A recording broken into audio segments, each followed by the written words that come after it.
जब जिंदगी देने वाले अस्पताल बांटने लगे मौत तो उठेंगे सवाल।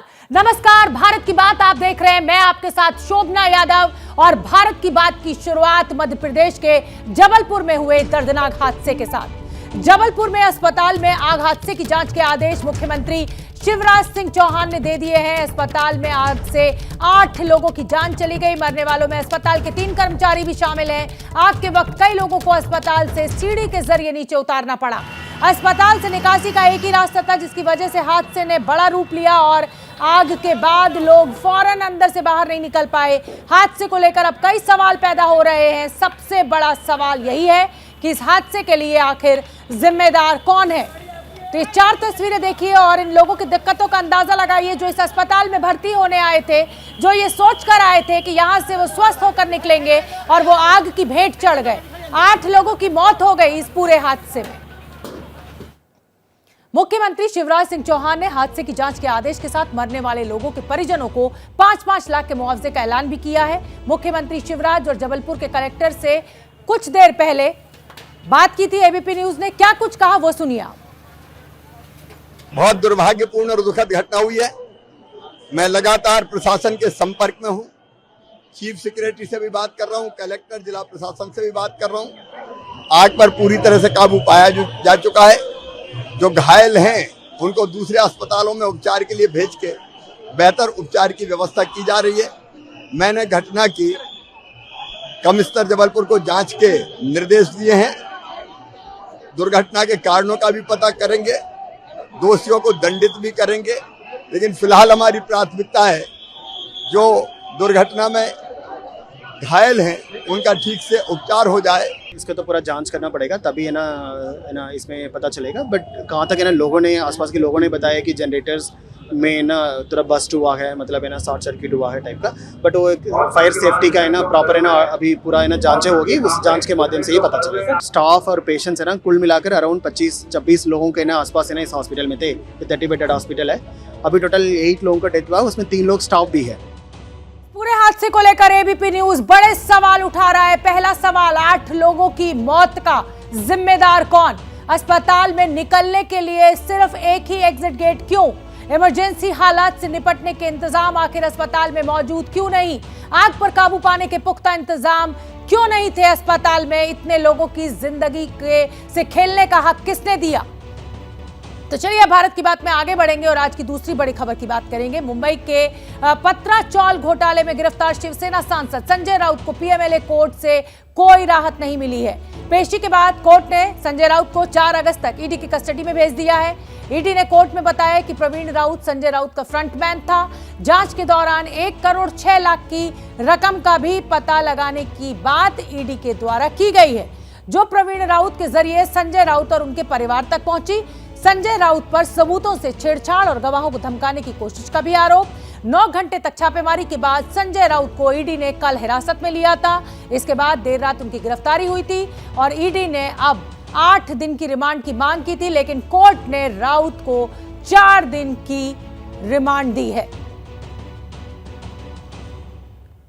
और अब रुख सीधे संसद का। सरकार का जवाब महंगाई पर क्या है, सुन लेते हैं वित्त मंत्री निर्मला सीतारमण को।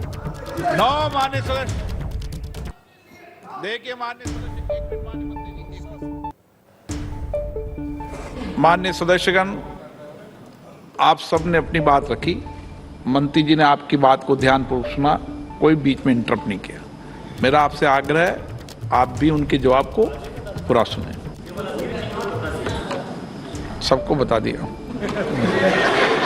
माननीय मंत्री जी।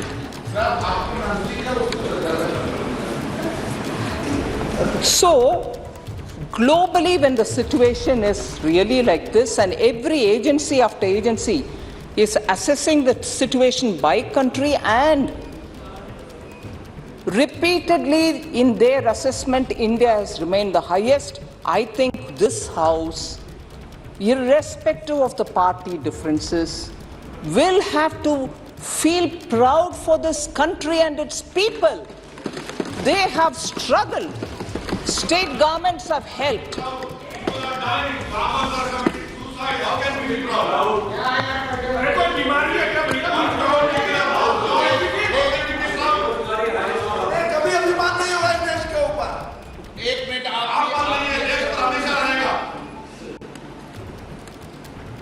And it is exactly this, sir. It is exactly this which I'm trying to address. It is not that the country doesn't have problems. We have to work together to do it, and we are trying to do it.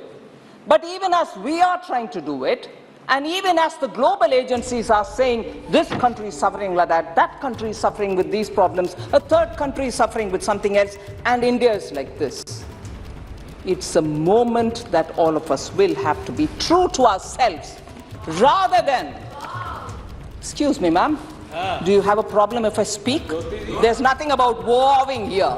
I'm sorry, I take objection to that, Honorable Speaker, sir. Because you are there in front of me, sir. You are there in front of me. Before I complete one sentence. Oh, thank you very much. The person who's mercurial in this house tells me not to be excited. I take your point. Mercurial. So, sir, it's important for us to, for all the members, through you, I would like to say, I'm quite convinced of every input given, and I think it's my duty to respond. But even before hearing me, if there's mockery, I will take it definitely seriously to reply those who like to mock rather than hear. So I would seek your indulgence on that. Sir.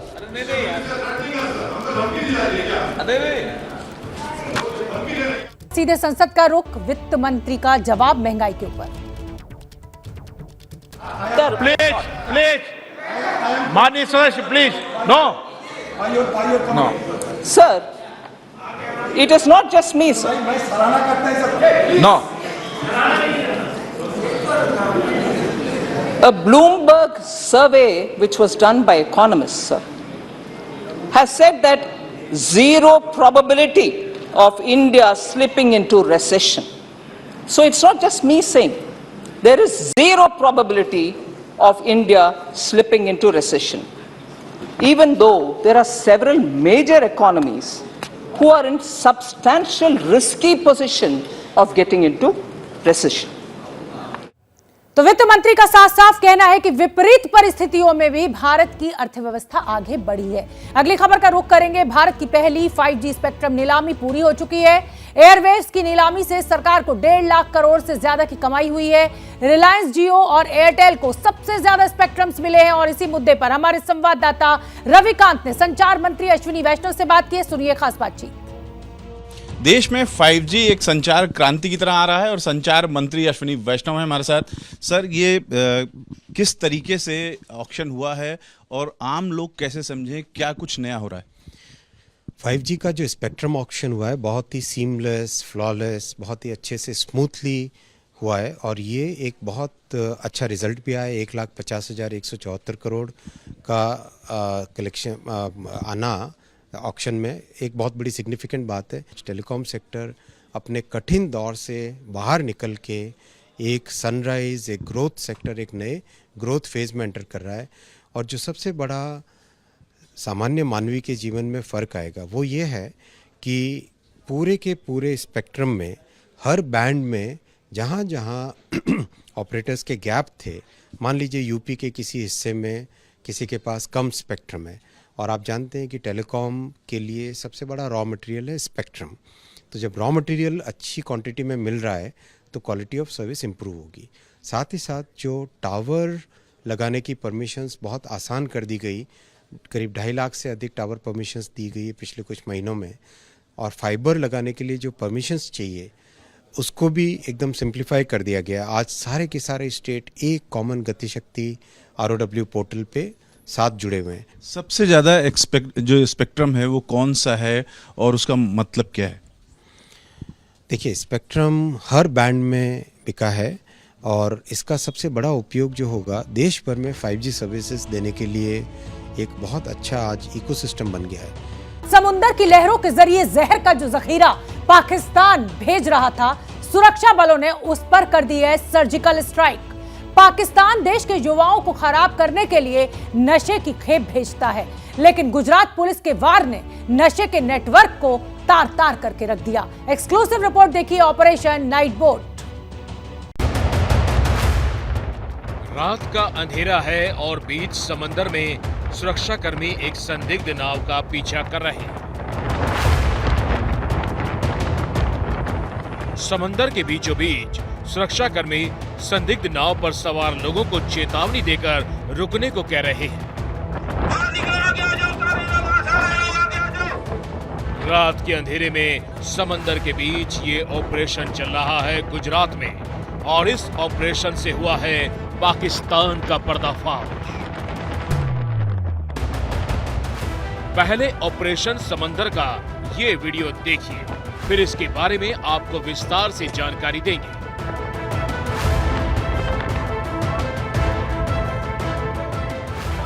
असल में ये भारत की पाकिस्तान पर समंदर में surgical strike है, और surgical strike उस ड्रग्स के टेरर के खिलाफ जो पाकिस्तान इस रूट से भारत में सप्लाई करता है। गुजरात पुलिस की टीम ने बीते 6 महीनों में 5000 करोड़ की ड्रग्स पकड़ी है।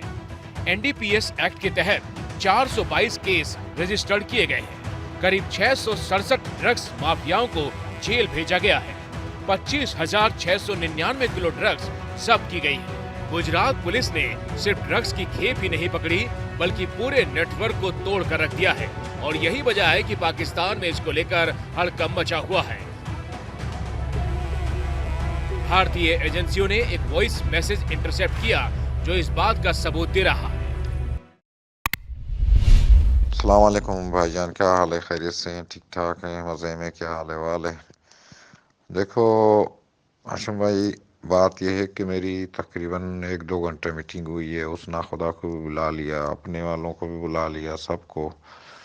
कोई नाखुदा इस पॉइंट पे जाने के लिए तैयार नहीं है। तो उन लोगों ने बोला ये अभी ईरानी लांचों के बस की बात नहीं है, ठीक है ना। वो जितने भी हो सकता है, आपको तो पता है खुद भी, और ये जामनगर और राजकोट, पोरबंदर, ये 200 मील दूर हैं, ज़्यादा भी नहीं, 180-200 मील दूर हैं। उसने बोला भाई यहाँ बिल्कुल नामुमकिन है, यानी इसमें 1% भी बचने का चांस नहीं है। बोला 1% भी बचने का चांस नहीं है, ठीक है ना। ये सवाल ही पैदा नहीं होता है कि यहाँ से 1% बच के जाए। बोला पैसे किसे अच्छे नहीं लगते, लांच, लोग, माल पहुँचेगा तो किसी को मिलेगा तो पैसे मिलेंगे ना, लोग बचेंगे तो ये काम करेंगे।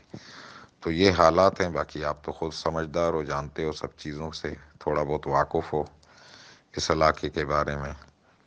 वो हमारे ईरान की जो लांच है ना, बड़ी ख़तरनाक हो गई है जी। सिर्फ एक रूट जो है वो ही उनके लिए बचा हुआ है, वो भी बच के निकलना उनका। ये रूट तो नामुमकिन है भाई, को बता दो, ठीक है ना। हम तो कोशिश कर रहे हैं कि वो अभी ये काम को इस हिसाब से छोड़ दे, लांच के हिसाब से। अगर दूसरा उसके पास अगर ईरान से शिप भी निकलेगा ना, वो भी उसके रेंज में आता है। इतना तक खतरनाक हो गया है। और इस ड्रग्स के अंडरवर्ल्ड में हड़कंप की वजह है ये तस्वीरें। गुजरात के समंदर में भारत पाकिस्तान मरीन बॉर्डर के पास का ये वीडियो है। गुजरात एटीएस को पुख्ता सूचना मिली थी कि पाकिस्तानियों की एक बोट ड्रग्स लेकर भारतीय सीमा की ओर बढ़ रही है। फौरन गुजरात एटीएस ने कोस्ट गार्ड के साथ मिलकर मोर्चा संभाला। चेतावनी दी गई, लेकिन पाकिस्तानी रुकने को राजी नहीं थे। पाकिस्तानी गोलियां चलाकर भागने की कोशिश कर रहे थे। फिर एटीएस और कोस्ट गार्ड की टीम की ताकत के सामने कुछ देर बाद ही ये पाकिस्तानी पानी मांगने लगे। हाथ उठाकर सरेंडर किया, और जब इन्हें कब्जे में लिया गया तो खुलासा हुआ कि ये 9 पाकिस्तानी 56 किलो हेरोइन, जिसकी इंटरनेशनल कीमत 280 करोड़ है, वो लेकर भारत आ रहे थे। एटीएस ने इस कंसाइनमेंट के रिसीवर की पूरी जानकारी निकाली है। एनसीबी के साथ दिल्ली, मुजफ्फरनगर और शाहीन बाग में पिछले दिनों जो छापेमारी थी, जिसमें 1500 करोड़ की हीरोइन पकड़ी गई। जिस जगह पे एंट्री का पॉइंट जो है वो कोस्टल रूट हो या कंटेनर टर्मिनल्स और पोर्ट्स को यूज़ करके लाने का इनका प्रयत्न रहता है, इनका जो षड्यंत्र रहता है, दोनों षड्यंत्र का मूल तक जाके, मतलब कि जिस एंट्री पॉइंट है उसी जगह पे गुजरात एटीएस और गुजरात एटीएस के साथ मिलके, सेंट्रल एजेंसीज के साथ मिलके हमने इसको, इस षड्यंत्र और इस कोशिशों को हमने नाकामयाब रखा। पाकिस्तानी ड्रग्स माफियाओं में गुजरात एटीएस का ऐसा खौफ है कि अब इन माफियाओं को कोई भी पाकिस्तानी ड्रग्स सप्लायर नहीं मिल रहा जो भारत में ड्रग्स सप्लाई कर पाए। पिछले 2 सालों में 30 पाकिस्तानी, 17 ईरानी और 2 अफगानी और 1 नाइजीरियन को गिरफ्तार किया गया है। गुजरात पुलिस ने एक ऐसे ड्रग्स केस को सुलझाया है जो मुंबई में पिछले 20 सालों से बेखौफ होकर सब्जी बेचने की आड़ में ड्रग्स का काला कारोबार करता था। गुजरात पुलिस ने कभी सब्जी वाला बनकर तो कभी मछली बेचने वाला बनकर सज्जाद सिकंदर नाम के ड्रग्स माफिया का पीछा किया और फिर एक दिन रंगे हाथों गिरफ्तार कर लिया। गुजरात पुलिस की टीम ने पिछले दिनों ही इंटरनेट के जरिए ड्रग्स बेचने वाले गैंग का पर्दाफाश किया है। अल हुसैनी बोट के साथ 6 पाकिस्तानियों को गिरफ्तार किया गया। जुमा नाम की बोट से 150 करोड़ की ड्रग्स की खेप पकड़ी गई। मोरबी में दरगाह के पास से 600 करोड़ की ड्रग्स पकड़ी गई। राजस्थान के एक बहुत बड़े ड्रग्स नेटवर्क को नेस्तनाबूद किया गया। पाकिस्तानी ईरानी ड्रग्स माफिया एक भी ऐसा जरिया नहीं छोड़ते जिससे देश में ड्रग्स घुसाया जा सके। कभी रस्सियों में गूंथकर तो कभी कपड़ों के रोल में ड्रग्स को छिपा कर लाया जाता है, लेकिन गुजरात पुलिस की बाज वाली नजर से ये ड्रग्स माफिया बच नहीं पा रहा।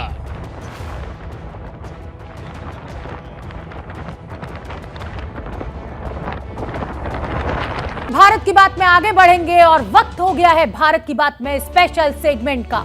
कल सुबह 7 बजे जैसे ही प्रवर्तन निदेशालय यानी ईडी की टीम शिवसेना के दिग्गज नेता संजय राउत के घर रेड करने पहुंची तो हड़कंप मच गया। संजय राउत से ईडी की पूछताछ का सिलसिला हिरासत से होते हुए गिरफ्तारी तक पहुंच गया। हिंदुस्तान के घर घर में सिर्फ एक ही नाम चर्चा में है और वो नाम है संजय राउत। लेकिन मुद्दे की बात यह है कि ऐसा क्या हुआ कि संजय राउत 4 अगस्त तक ईडी की कस्टडी में भेज दिए गए। संजय राउत की इस पूरी कहानी में स्वप्ना पाटकर का नाम आ रहा है, वो नाम जो संजय राउत के खिलाफ ईडी में गवाह बन चुकी हैं। लेकिन कहा यह जाता है कि एक वक्त था जब स्वप्ना पाटकर और संजय राउत साथ मिलकर प्रॉपर्टी खरीदा करते थे। तो चलिए भारत की बात में आज आपको दिखाते हैं संजय राउत और स्वप्ना का वो संपूर्ण सच जो उन्हें गिरफ्तारी तक लेकर गया।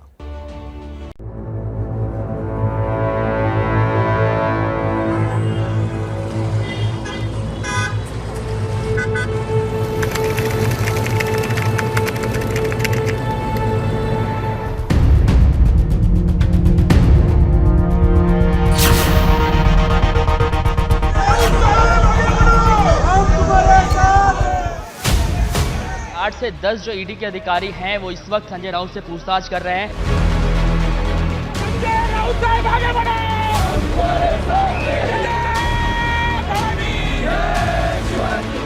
संजय राउत पीछे के गेट से निकलेंगे। आपको एक और दिखाना चाहेंगे, देखिए सारी गाड़ियां निकल रही हैं।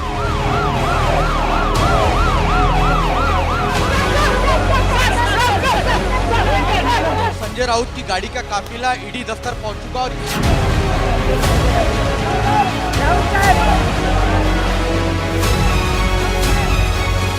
ईडी दफ्तर के बाहर हाथ में भगवा कलर का गमछा जो शिवसेना की पहचान रही है, हिंदुत्व की पहचान रही है, उसको लहराते हुए दिख रहे हो।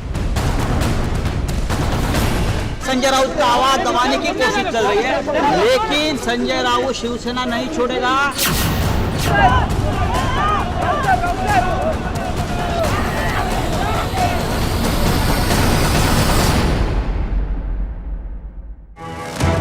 गिरफ्तारियां तो बहुत हुई।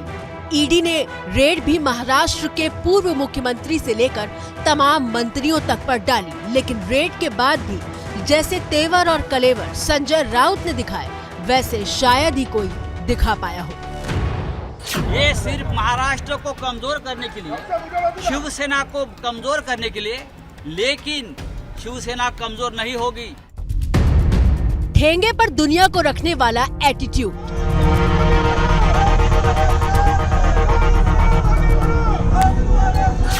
ठसक भरा अंदाज,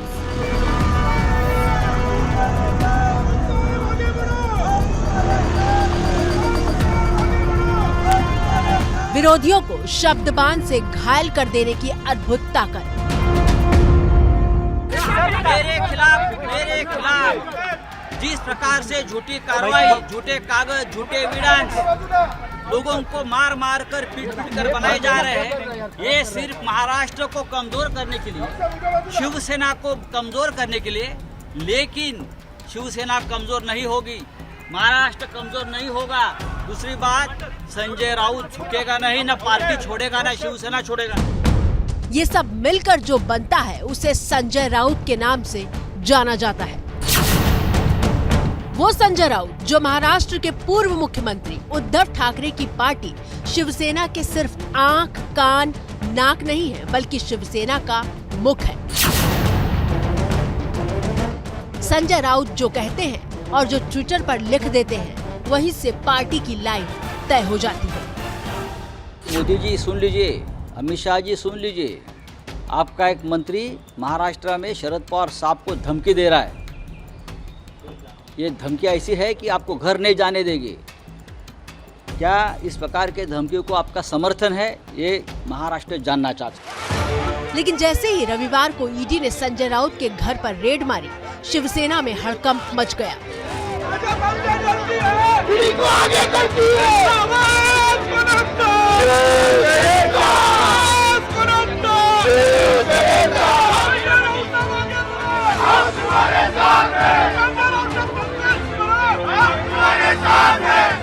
पूछताछ होने से लेकर गिरफ्तारी तक संजय राउत जहां भी जितनी देर के लिए दिखाई दिए, पूरे स्वैग में नजर आए। संजय राउत ने स्वैग की चादर इसलिए ओढ़ रखी थी क्योंकि विरोधियों के साथ ही अपने समर्थकों को भी संदेश दे रहा था। 9 घंटे तक संजय राउत के घर में उनसे पूछताछ के बाद ईडी उन्हें उनके भांडुप वाले घर से लेकर निकली तो तस्वीरें देखकर ऐसा लग रहा था कि संजय राउत किसी योद्धा की तरह मैदान मारने जा रहे हैं।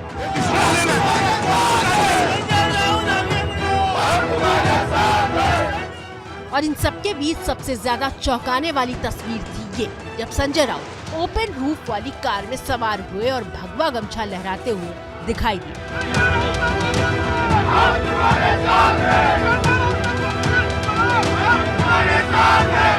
अब सवाल ये है कि अगर हिरासत में लिए जाने के बाद संजय राउत को ईडी दफ्तर ले जाया जा रहा था तो किसी हीरो की तरह वो पोज कैसे दे पा रहे थे? इस सवाल का जवाब दे रहे हैं एबीपी न्यूज संवाददाता जितेंद्र दीक्षित। बीते 6 सालों में इस ईडी दफ्तर में मैंने देखा है कि 4 महाराष्ट्र के बड़े राजनेता यहां पर लाए गए हैं बतौर आरोपी। पहले छगन भुजबल लाए गए थे 2016 में, उसके बाद में 2020 में अनिल देशमुख, उसके बाद नवाब मलिक की गिरफ्तारी हुई और अब संजय राउत। लेकिन संजय राउत की गिरफ्तारी में मैं एक फर्क देख रहा हूं, वो यह है कि इनके साथ में ईडी अधिकारी काफी नरमी बरत रहे हैं, इनको काफी सारी छूट दी जा रही है। आमतौर पर ईडी भले ही कोई भी राजनेता हो तो उसको इतनी ज्यादा रियायतें नहीं देती है, लेकिन हमने देखा कि जब ये घर से निकले तो उस वक्त भी इनको इनकी अपनी कार में यहां आने का मौका दिया गया। वो वहां पर कार्यकर्ताओं को उन्होंने वेव किया, कार्यकर्ताओं के साथ में इंटरेक्शन किया। जब वे यहां पर आए, ईडी दफ्तर पर आए, तो यहां पर भी हमने देखा कि ईडी अधिकारियों ने उन्हें यहां पर मीडिया से बात करने की इजाजत दी। और पूरी शिवसेना इसी कोशिश में है। शिवसेना कार्यकर्ताओं से लेकर उद्धव ठाकरे तक ईडी की कार्रवाई पर सवाल उठा रहे हैं। संजय राऊत बद्दल मला नक्कीच अभिमान आहे। गुन्हा काय संजयचा? गुन्हा काय? पत्रकार आहे, शिवसैनिक आहे, निर्भीड आहे आणि जे पटत नाही तो बोलतोय। आणि ज्या पद्धतीने त्याला अटक केलेली आहे त्याचं एक वाक्य चांगलं आहे, मरण आलं तरी परवा नाही पण मी शरण जाणार नाही। कितने बार उनका इंक्वायरी हुए, साहब के पीछे लगते हैं क्योंकि साहब ये सबको खुद अंकवे लेते हैं। शिवसेना के जो गद्दार गए वो ईडी को भाग के गए, ईडी के डर के माध्यम से गए। ये सब बीजेपी सरकार की ये कारनामा है। जब से ये लोग सत्ता पे नहीं आए, जब इसे पागल जैसे घूम रहे हैं वो लोग, कैसे भी करके उन्हें ये सत्ता चाहिए, महाराष्ट्र सरकार उनके वो बनानी है, इसके लिए ये सब इनका पैतरा चल रहा है। लेकिन इससे कुछ होने वाला नहीं है। हम लोग राउत साहब के साथ है और वो घबराने वाले इंसान नहीं है, वो हमारे नेता है। वो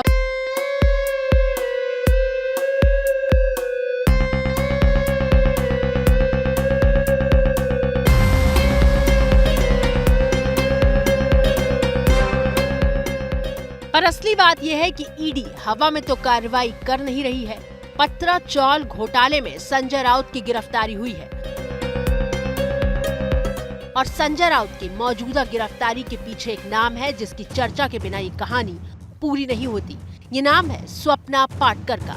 स्वप्ना पाटकर जो संजय राउत के खिलाफ ईडी की गवाह बन चुकी हैं।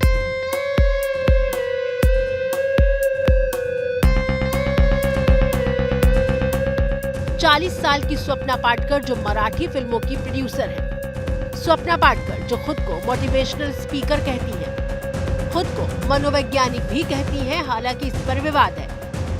Most of our time goes into looking into people's life. We are observing what people are wearing, what people are doing, but we are not much ready looking at ourselves and observing our lives. Blue tick वाले उनके Facebook profile पर ऐसे तमाम video मौजूद हैं जिसमें उन्होंने अपना परिचय लाइफ और स्पिरिचुअल कोच के तौर पर दिया है। Like we have different likings, different skin color and different ways of living. और अब स्वप्ना पाटकर की देश चर्चा इसलिए कर रहा है क्योंकि जिस पत्रा चावल घोटाले में संजय राउत की गिरफ्तारी हुई है उसमें वो अहम गवाह बन चुकी हैं। लेकिन यहाँ ये जानना जरूरी हो जाता है कि आखिर स्वप्ना पाटकर और संजय राउत की दोस्ती की क्या कहानी है जो दुश्मनी तक जा पहुंची। टीवी स्क्रीन पर मौजूद ये तस्वीर इस बात की मिसाल है कि एक दौर था जब स्वप्ना पाटकर और संजय राउत के बीच सब कुछ ठीक था। स्वप्ना पाटकर संजय राउत के कुनबे का हिस्सा हुआ करती थी। स्वप्ना पाटकर और संजय राउत की दोस्ती की कहानी आज से 16 साल पहले यानी साल 2006 में शुरू हुई, जब संजय राउत के करीबी दोस्त ने स्वप्ना पाटकर को संजय राउत से शिवसेना के मुखपत्र सामना में मिलाया। दरअसल स्वप्ना पाटकर लिखने की शौकीन थी और उसी सिलसिले में संजय राउत और स्वप्ना पाटकर की मुलाकात हुई थी। संजय राउत ने स्वप्ना को लिखने का मौका दिया और स्वप्ना कॉर्पोरेट कल्चर के बारे में सामना अखबार में साप्ताहिक कॉलम लिखने लगी। यही वो दौर था जब स्वप्ना और संजय राउत के रिश्ते मजबूत होना शुरू हुए और इस कदर मजबूत हुए कि उनका पारिवारिक रिश्ता बन गया।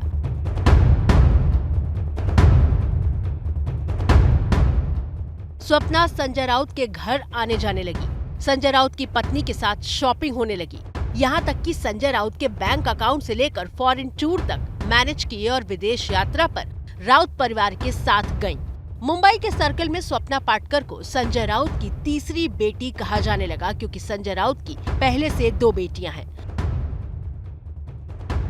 2014 में संजय राउत और स्वप्ना ने साथ मिलकर बालकडू नाम की मराठी फिल्म भी बनाई थी। स्वप्ना पाटकर और संजय राउत परिवार के रिश्ते कितने गहरे थे इसका अंदाजा इस बात से लगाया जा सकता है कि संजय राउत की संपत्ति में भी स्वप्ना पाटकर साझीदार होने लगी थी।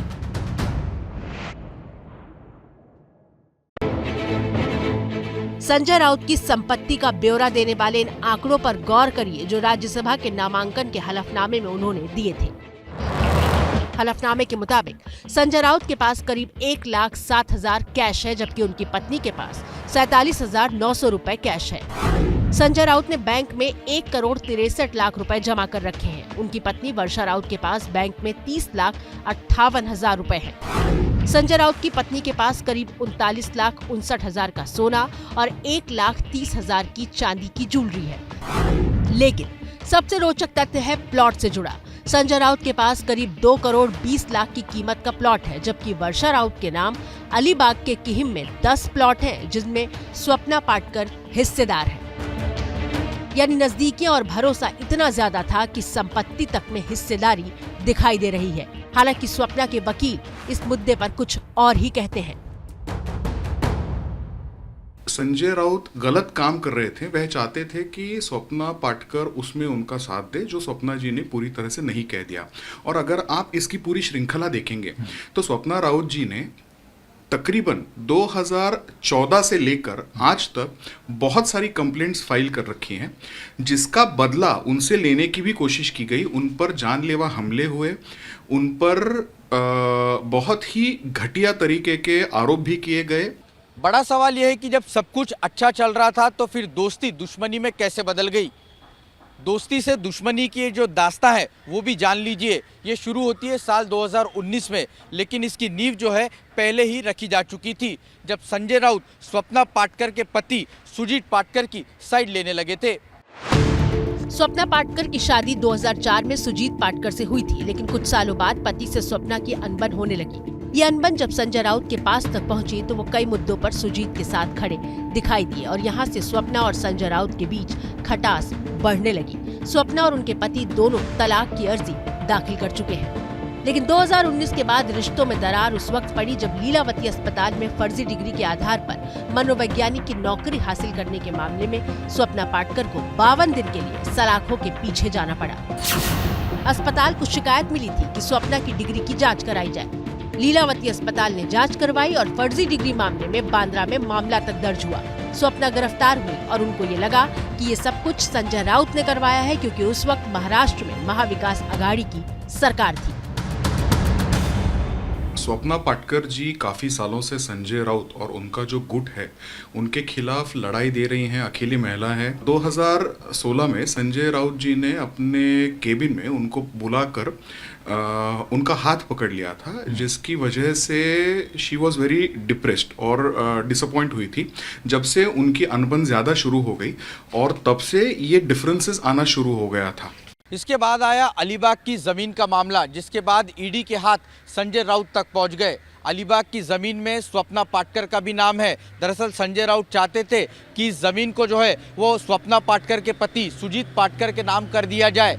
स्वप्ना की बीजेपी से करीबी भी संजय राउत से उनकी दूरी की वजह बनी। और फिर दोनों के रिश्ते में आखिरी कील उस वक्त ठुकी जब स्वप्ना ने ईडी के सामने अपना एक बयान दर्ज करवाया, जिसमें उन्होंने अलीबाग की जमीन को लेकर बयान दिया कि वो जमीन मनी लॉन्ड्रिंग के पैसे से खरीदी गई है। यहाँ से जांच की आंच संजय राउत के घर तक पहुँच गई। संजय राउत के खिलाफ केवल ईडी में ही गवाह बनी है ऐसा नहीं है। स्वप्ना पाटकर के खिलाफ एक ऑडियो क्लिप भी वायरल हो रही है, जिसको लेकर उन्होंने संजय राउत के खिलाफ मुंबई के वकोला पुलिस थाने में एफआईआर भी दर्ज कराई है। हालांकि ये बताया जा रहा है कि ये क्लिप काफ़ी पुरानी है। कैमरा पर्सन आसिफ के साथ रौनक कुकड़े, एबीपी न्यूज़, मुंबई। संजय राउत 4 अगस्त तक ईडी की हिरासत में है और इस दौरान कई और बड़े खुलासे हो सकते हैं। तो फिलहाल भारत की बात में मुझे दीजिए इजाजत, कल फिर होगी मुलाकात। तब तक के लिए नमस्कार। क्या मजबूरी है मेरी, बताइए।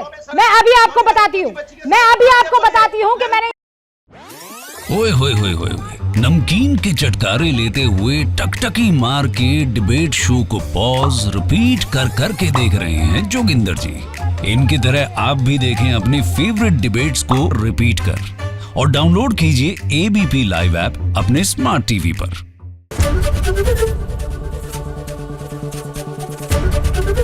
एबीपी न्यूज आपको रखे आगे।